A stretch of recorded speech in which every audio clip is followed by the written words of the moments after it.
Matthew Johns joins us. G'day, Matty.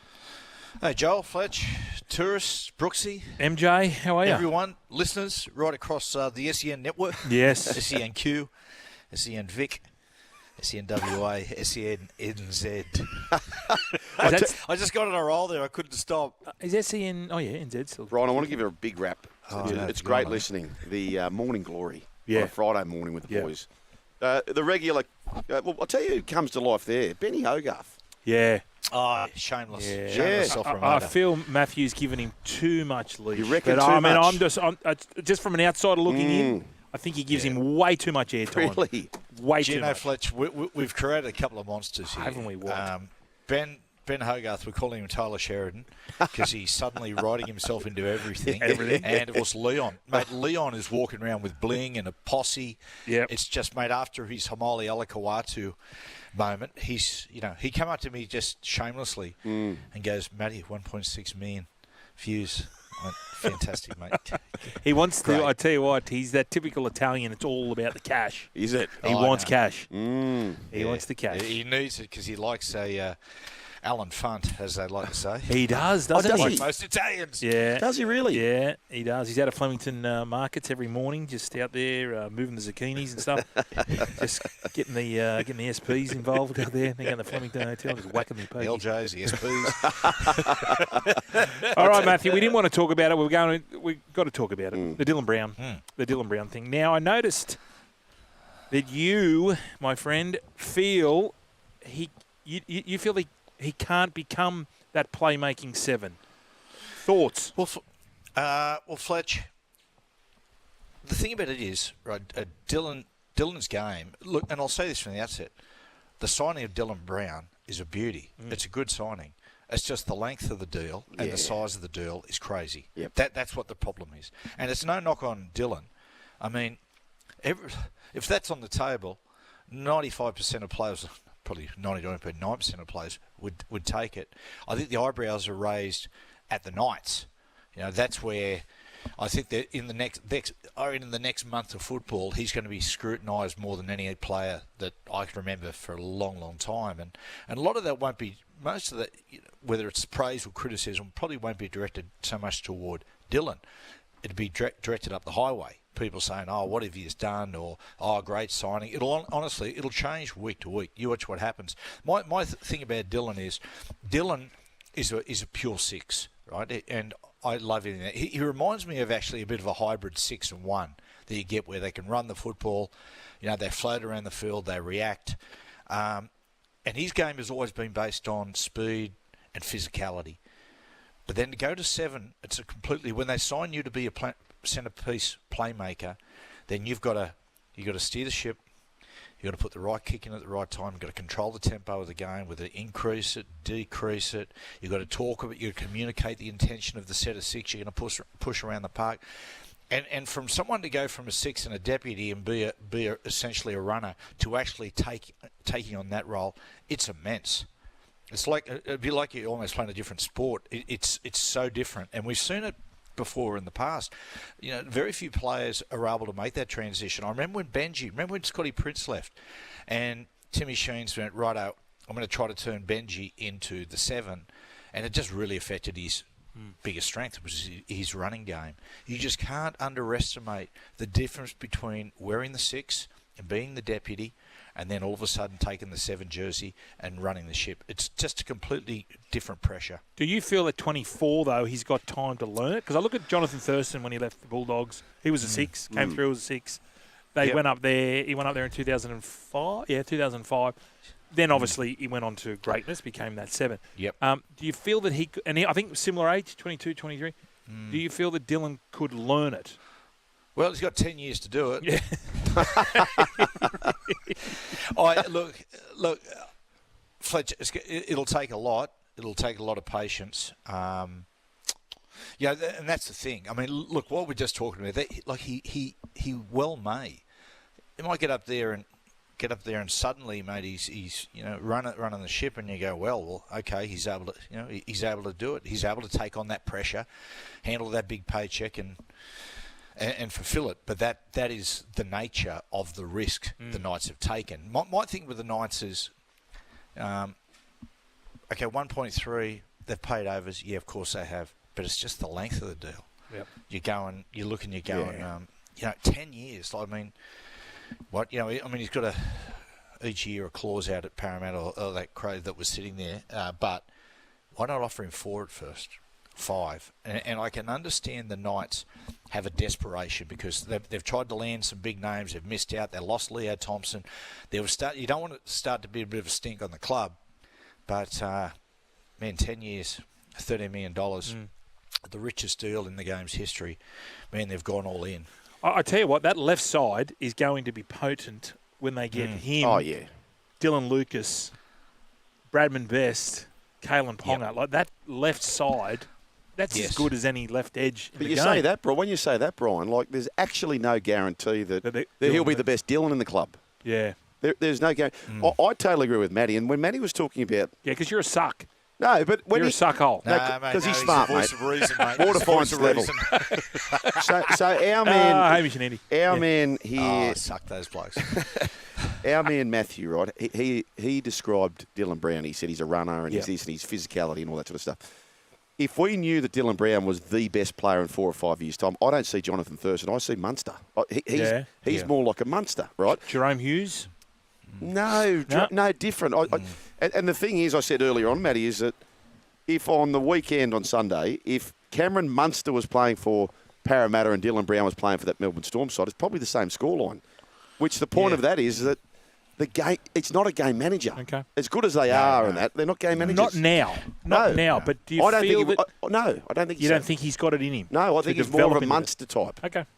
Yeah, but the thing about it is with Munster, Joel, is Munster's one of the exceptions. Like if you're going to pay someone that amount of money, you want them to run the ship like a 7. Munster is an exception, given the fact that Munster has this immense impact on a game just by his natural instincts. And you look at Munster's record over the years, where whenever you put him into a State of Origin match, international match, particularly State of Origin, the pinnacle of the game, he's just, he stars all the time. He's always a standout. I don't know how many man of matches he's won, but I mean his influence in State of Origin has been huge. So he's a bit of an exception to the rule, you would say. But even then, if they said to me, like you wouldn't see Melbourne Storm, a few years ago go to Munster and say we'll give you 10 years, $1.3 million. I think what happens sometimes, boys, and I use this as an example. I remember 2005, Melbourne Storm had Matty Orford as a halfback, and suddenly Ox was coming off contract, and they got into a bidding war with Manly. I reckon Ox would have been probably $400,000. Manly offered him $450. Storm matched. Manly went $500. Storm matched, and it just kept going up and up and up. And eventually, when it hit about $750, Melbourne Storm just stepped away from the situation and went, "Hang on a second, we're pulling out." Like sometimes you're just too close to the deal, and it might have been that with Newcastle, given the fact that they were so far into the deal that they thought to themselves, "Mate, we absolutely have to land this." And that's why they've just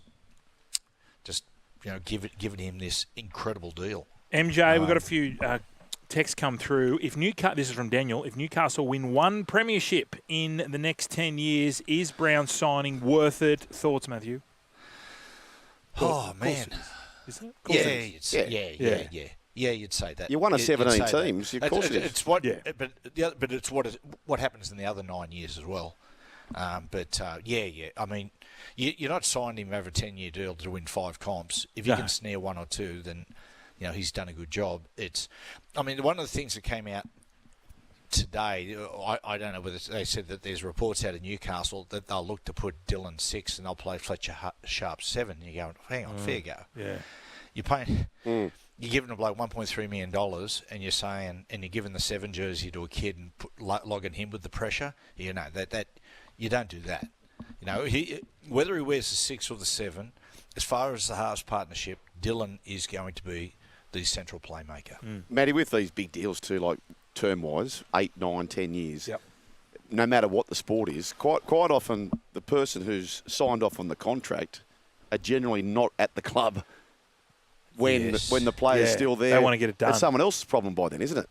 Yeah, that's right. I mean, whoever whoever signed the Taumalolo deal with the Orr brothers, mate, he was looking like a genius 5 years in. It was a great deal. In fact, those first couple of years, I'm watching Taumalolo going, oh, mate, maybe he's regretting doing that longer deal because, mate, he's firing so much. It could be worth more in a year or two. But then invariably with guys and, wear and tear, and unfortunately for Jace, he started to get, knee injuries and different injuries, which just happens. But very rarely does a long-term deal do you get two winners out of it. I mean, Delatry Evans has been an exception, although people are pointing but he hasn't won a comp. Yeah. But, I mean, what a player he's been over that period of time, and could go another couple of years.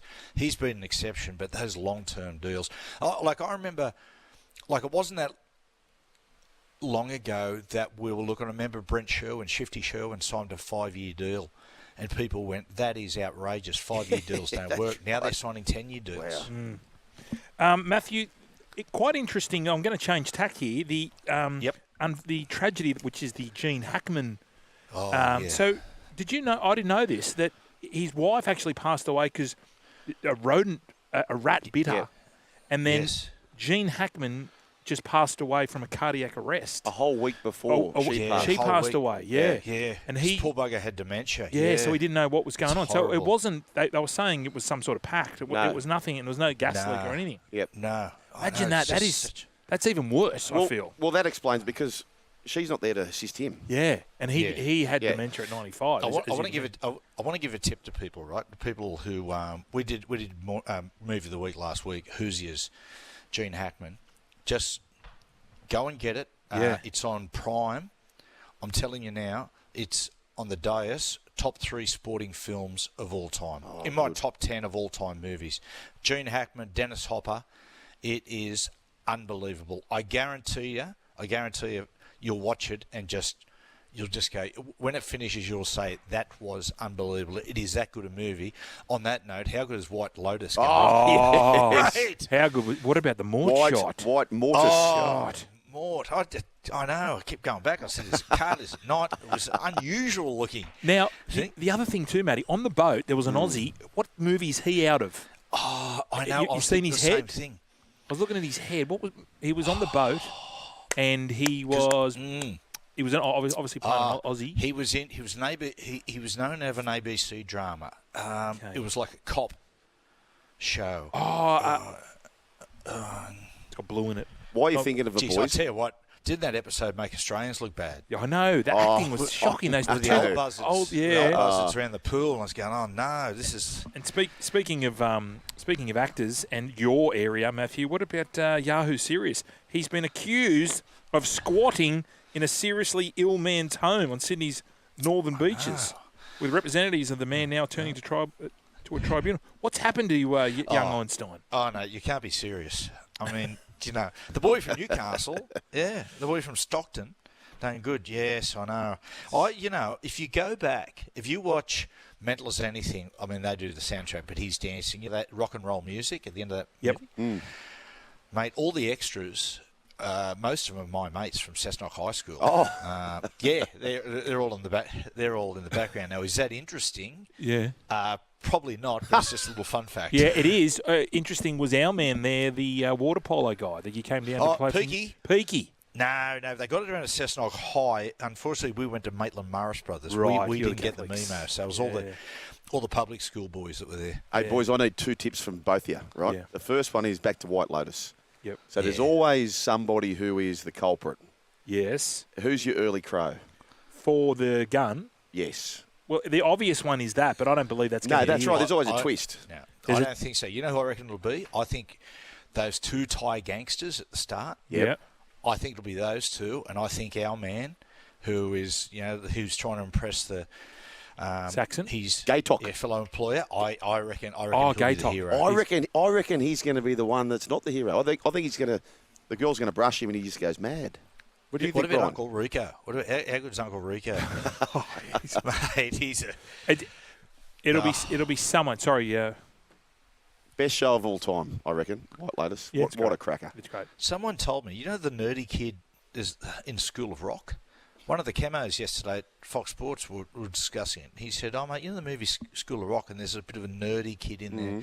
He's the guy, he's the executive producer. He wrote it and did it all. That's right, Mike White. And he apparently he come runner-up, Matty, in Survivor. Yeah. And Did he? all those he was competing with, he's got them into the show as extras and things like that. I still feel there's Wow. Do you feel there's a Stifler's mum's going to make an appearance? Oh. Because she said on Jimmy Kimmel, she said, look, I did die, but I was just floating away with one leg. You just saw the leg. Yeah. Could do. She might. Yeah, she might. Because Uncle Rico, he's ripped her off. He's got the big boat now. Yeah. He's living that oligarch lifestyle. Maybe she does. Because you can sense sweet justice coming. There's coming. And of course, she had a relationship with the woman who's looking to open a spa as well. Ah, that's right. I think this could go full circle, gentlemen. What a show. Last tip, mate, boys. Wonderful. And Maths is going great. Crazy Eyes. How good. I'm all in for Crazy Eyes. You love Crazy Eyes. How- I like the fake crying. How good is how good's White Lotus? Hey, boys, just before you go, so this is a more rugby Theory league time, tip. theory No. time. So the Canterbury Bulldogs are giving up 8.5 start to the Titans, Matty. I want you to choose one of three. There's three teams giving up 8.5. The Sharks are giving the Cowboys 8.5. Yep. The Seagulls are giving the Warriors 8.5. And the Dogs are giving the Titans 8.5. Which of those three would you most want to bank upon? Oh, look, 8.5, I don't think. Watching what the Warriors did, I would go, there's no way I'd touch 8.5 on the Cowboys after what I saw. Cronulla, I think, could put the cleaners through them. They'll have 2 weeks break. The Warriors will be improved, but I think that will get covered. I think the Titans being fresh, I think that's probably the most likely. But the Dogs look good. It was a great win by the Dogs against the Dragons, given all the circumstances. And do you think 21.5 is enough for the Chooks? No, not out in Penrith. Because it's just that, that Penrith Roosters thing. If it was someone like the Panthers coming off, like Penrith usually start their season, they gradually build in, but there's a special kind of rivalry in there between Penrith and Roosters. You get the feeling they'll be just waiting out there. Yeah. And just, basically it's a tough time for the Roosters, and they'll just feed off that. All stems from Gus Gould. Oh, mate, Gussie. Gus. He does. Freddie, Matty Singh. Jorgo. Jorgo, I wonder if Gus got his sauna. I know he was out there looking on X, formerly his Twitter. Mate, he was out there looking for a sauna. They're saying $3 or $4 grand, but the one Gus was trying to buy was like 30. He was saying 30 grand. You must he be was able saying to. there was a 30. He said this has got to be crazy. Yeah, his did you have. don't It was a need 10-manner though. Was it? Yeah. Was it? Yeah, it was. You could fit 10 men in there. Which, Five rich or we just have 5. A lot of space. Big thick ankles and stuff is what people in there. All right, Matthew, we're going to let you go. Righto, boys. Get you back See you, to mate. watch White Lotus again. Oh, what a show. Mate, I tell you what, mate, looking forward to Thursday. I'm telling you now, sometimes you just feel like you're in a purple patch in this, and I think our show, Fletch, Thursday and Sunday. Interested to know what you think, Joel. Oh, Leon I think got our levelled. first 2 shows have been colossal in our 13th Yeah. year. I agree. I think it's the 13-year itch. Is it? Yeah. 13 years. 13 years. Wow. Yep, 13 years is the golden year in television. Beautiful. That's what they say. That's what Jeff They Harvey always say said. the Is 13th Jeff year. Harvey still with us? Jeff Harvey? Who's that? Is Jeff Harvey still with us? No longer okay. with us. He was- Fantastic man. Yes. Fantastic. Don Burke's man. still with us. We've got to go. Yes, he is. Yes, Yes, Don he Burke. is. See you, Matthew. With the garbage bags. Bert and all that Reynolds, sort of Bert Newton, no. No. No. Nor Matt Graham Newton? Kennedy. Matt Newton? Yes. Matt's still Yes, around. he is. Yep. Sorry. See you, Matty. Newton. See you guys. See you guys. You're still here? We'll see more on the Joel and Fletch socials and catch us live on SEN Radio. Because if you don't, you're an A grade. But if you do, you're the absolute Mickey.